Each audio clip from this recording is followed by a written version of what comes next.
The ban list is finally here, but did it even do anything? What's potion? You got Matt here, and welcome to another competitive Yu-Gi-Oh video. The ban list dropped yesterday, and I know a lot of you were really hoping to see my reaction to when the ban list first got announced and what the hits were going to actually be, but I wanted to take a bit more time to actually take a look at the entirety of the ban list and give you my thoughts and opinions on some of the winners and some of the losers of the ban list so you can make an informed decision about what to play in this upcoming format. But first, if you're excited for the video and for the brand new format we're going to be entering, then make sure to smash the like button. Also, if you like competitive Yu-Gi-Oh, including deck profiles, guides on how to beat the best decks, meta discussions, and videos just like this one, you're gonna love this channel, so make sure to subscribe. But with that being said, here are the winners and losers for the April 2024 ban list in competitive Yu-Gi-Oh! Let's jump into it. So if you've been living under a rock for the last 24 or so hours, the new ban list just got announced and these are the changes. Summon Limit, Linkuriboh, Borreload Savage Dragon, and Baronne de Fleur are all now banned. Arch Nemesis Protos, Tidal Dragon Ruler of Waterfalls, Magispector Unicorn Kirin, Chicken Game, Anti-Spell Fragrance, and Thunder Dragon Colossus are all now limited. Armageddon Knight and Pearly Delicious Memory are now at 2 copies, and Destiny Hero Malicious, Orcust Harp Horror, Speedroy Terratop, and Sky Striker Mobilize Engage are all now unlimited. I didn't make a dedicated ban list reaction video, so these are my quick thoughts on the ban list itself. First off, I'm really happy with the unlimited section and honestly the semi-limited section as well. I don't really have any complaints about anything on this list. Purely Delicious Memory to 2 copies is interesting, but won't really change too much about Purely in general. The same goes for all the other decks as well, like Striker, Speedroid, Orcust. They really won't change too much with how the format is shaping up, at least at the top of the meta. I'm also pretty happy that Tidal, Kirin, and Chicken Game are all now back to 1 copy. Chicken Game honestly wasn't really going to be doing anything, and it just makes decks lose harder to Droll and Lockbird. Tidal is way past its prime, so it's not really going to impact anything. I guess it's nice as an extender for water-based strategies, but that's pretty much it. And then you have Kirin. Kirin is really cool because the Magispector archetype really needed a bit more of a boost with all the new support it got in Age of Overlord, and Kirin is just that, but I don't think it's going to be as powerful because of the new Master Rules. I'm also pretty happy that Anti-Spell Fragrance is down to 1 copy because the fewer floodgates in the format, the better. But I really don't like Protos and Colossus to 1 copy. I don't think it was time to bring these cards back into the format just yet. They're both incredibly oppressive and honestly just shouldn't exist in the game today because they're both pretty easy to search out with different packages. But the biggest surprise for me was actually the Forbidden section. I did not expect any of these 4 cards to actually get banned on this list.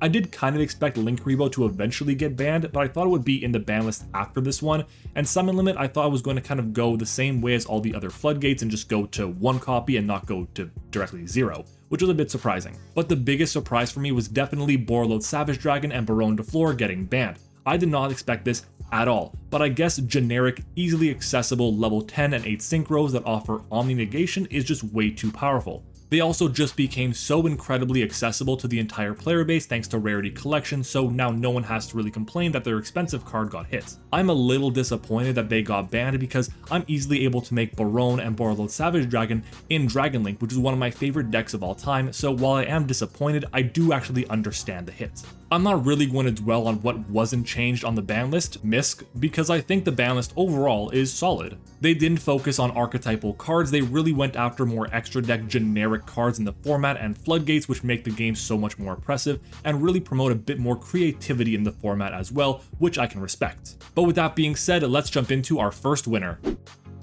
Winner number 1 is definitely Snake Eye Fire King. Pure Snake Eye really focused heavily on summoning a copy of Jet Synchron off of the effect of original Sinful Spoils. On the other hand, Snake Eye Fire King summoned out legendary Fire King Ponix to be able to get their searches and create a really powerful advantage loop thanks to the Fire King cards. Now that Baronne and Savage Dragon are both banned, there's no real reason for pure decks to play Jet Synchron anymore unless they're using it as a way to try and link climb into powerful cards like Appaloosa. Before the ban list, it was pretty close in terms of which deck was actually the better variant of Snake Eye. Was it Pure or was it going to be Snake Eye Fire King? And honestly, right now, Snake Eye Fire King is the clear best deck in the format in my opinion. The 2 decks were already very similar, with Pure Snake Eye having a bit more of a scary end board thanks to all the negation, and Snake Eye Fire King having a bit more follow-up and recovery and the ability to play through a little bit more interruption because of all the recovery options it had. There's a YCS next weekend right after the ban list goes into effect, which means I'm pretty confident that Snake Eye Fire King will be the most dominant deck of the format because that deck was left pretty much untouched. Our second winner is going to be Toss 4 format, also known as Thunder Dragon, Orcust, Sky Striker, and Salamangreat format. Toss format was back in 2019, and these 4 decks were definitely the best of the best when it came to competitive Yu-Gi-Oh!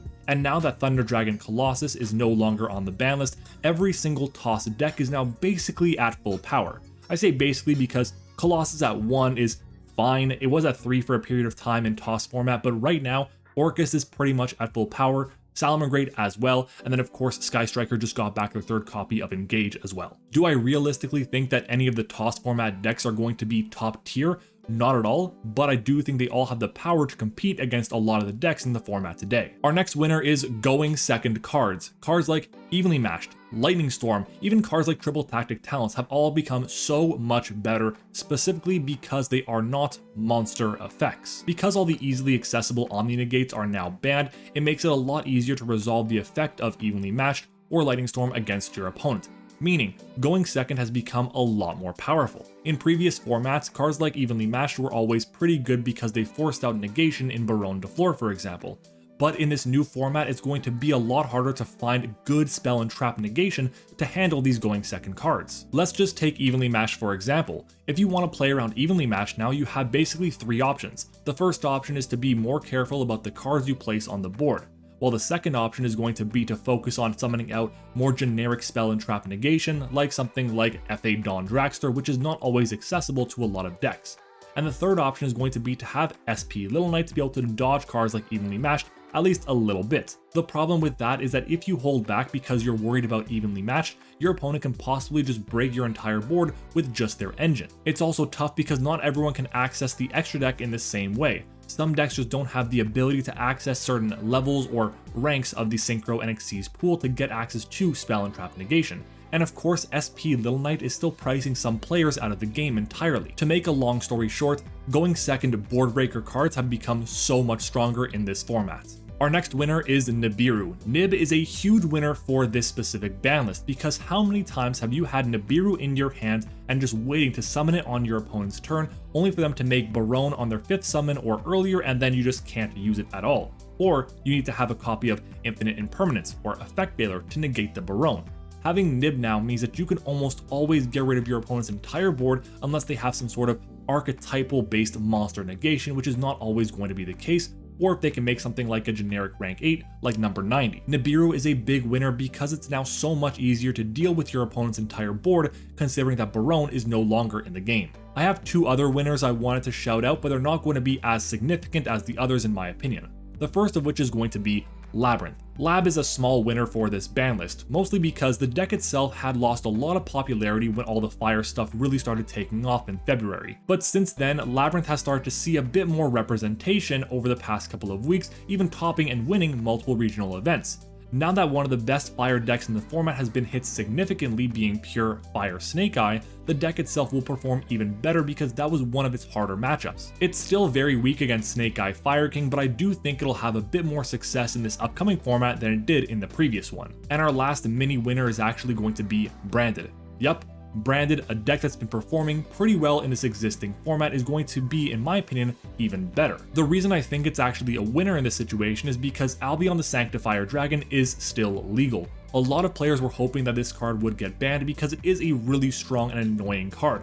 But considering it's still legal, it can't be targeted, you have protection for it in the form of Branded Opening, and it can disrupt the opponent's graveyard, it is a really solid option in the game today. With Albion still legal and Branded still basically at full power, the deck is poised to be one of the better decks of the upcoming formats. Moving on to the Banlist Losers. First off, we have generic extra deck cards and their future. We just lost 2 of the best generic Omni Negates in the game today, and I think that means one of 3 things. Either we'll completely stop getting any form of generic extra deck negation, we could potentially start getting even more archetypal forms of extra deck negation, which would be really cool in my opinion, but the worst option of all 3 of them is going to be that we could start getting more generic extra deck negation and restart the cycle. Think back to the format where Baronne was just being released. At that point in time, Baronne was a very high demand and extremely expensive card in the game, reaching prices of over $100, just like how SP Little Knight is right now. It was an incredibly important card from the day it was released up until the day it was banned. And if Konami restarts the cycle of printing powerful,